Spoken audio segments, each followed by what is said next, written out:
Predator viral, modus licik Agus Buntung dan korban yang terus bertambah. Kasus Agus Buntung bikin geger. Namanya mencuat setelah terungkap skandal pelecehan seksual yang melibatkan belasan perempuan. Bukan cuma 1 atau 2 korban, tapi sampai 19 orang. Agus dikenal sebagai mahasiswa bermasalah di kampusnya. IPK jeblok, sering absen, dan kerap bikin onar. Tapi yang bikin kita semakin geram, kelakuannya melecehkan belasan wanita. Awalnya, kasus ini terbongkar setelah salah satu korban memberanikan diri untuk melapor. Nggak butuh waktu lama, banyak korban lain ikut bersuara untuk membongkar fakta mengejutkan tentang pola kejahatannya. Meski sudah jadi tersangka, Agus masih nyaman-nyaman aja di tahanan rumah, bukan di balik jeruji besi. Kenapa bisa begitu? Ada apa dengan proses hukumnya? Dan yang nggak kalah bikin miris, ada cerita soal Agus sering check-in dengan perempuan berbeda di satu kamar hotel. Kok bisa predator ini berulah selama ini tanpa ketahuan? Yuk, kita bahas lengkap kronologi kasus ini. Awal terbongkarnya kasus. Kasus ini mulai terungkap setelah seorang korban memberanikan diri melaporkan Agus Buntung. Ia diduga melakukan pelecehan seksual dengan cara yang manipulatif. Setelah laporan pertama mencuat, korban lainnya ikut bersuara. Dalam hitungan minggu, jumlah korban mencapai 19 orang.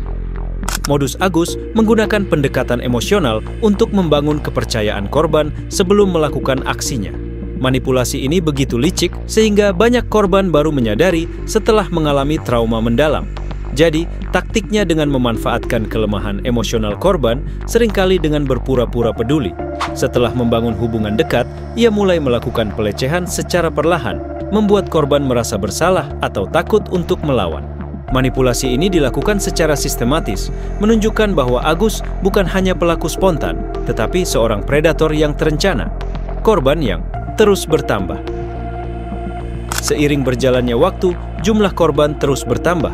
Dari laporan awal hanya beberapa orang, kini korban yang berani melapor sudah mencapai 19 orang. Banyak dari mereka merasa lega setelah tahu mereka tidak sendirian dan akhirnya berani angkat bicara. Sayangnya, trauma yang ditinggalkan Agus sangat dalam. Beberapa korban masih berjuang untuk pulih dari pengalaman buruk tersebut. Tahanan rumah yang jadi sorotan. Meski sudah ditetapkan sebagai tersangka, Agus Buntung hanya dikenai tahanan rumah. Keputusan ini menuai banyak kritik dari masyarakat. Banyak yang mempertanyakan, kenapa pelaku pelecehan seksual yang sudah merugikan banyak korban tidak langsung dipenjara? Pihak berwajib menyebutkan alasan kesehatan sebagai dasar keputusan ini. Namun, publik tetap geram merasa Agus seharusnya menerima hukuman yang lebih berat. Kritik terhadap kampus dan lingkungan. Kasus ini juga menjadi sorotan terhadap sistem pengawasan di kampus. Bagaimana bisa seorang mahasiswa bermasalah seperti Agus tidak tercium kebusukannya?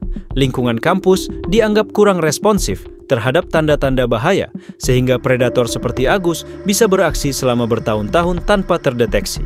Respons masyarakat dan korban. Di media sosial, masyarakat ramai-ramai mengecam Agus Buntung dan menuntut keadilan bagi para korban. Beberapa aktivis juga mengangkat isu ini untuk menyerukan perlindungan lebih baik bagi korban kekerasan seksual. Sementara itu, korban berharap agar kasus ini bisa segera selesai dan pelaku menerima hukuman setimpal. Mereka juga menyerukan agar kampus meningkatkan pengawasan dan memberi ruang aman bagi mahasiswa. Kasus Agus Buntung ini jadi pengingat penting bahwa predator seksual bisa ada di mana saja, bahkan di lingkungan akademik yang seharusnya aman. Dari modus manipulasi emosi hingga fakta mengejutkan soal perilakunya di luar kampus, Agus menunjukkan betapa liciknya pelaku pelecehan seksual. Meski sudah ditetapkan sebagai tersangka, keputusan tahanan rumah memicu pertanyaan besar soal keadilan hukum di negeri ini. Apakah ini cukup adil bagi para korban yang sudah menderita?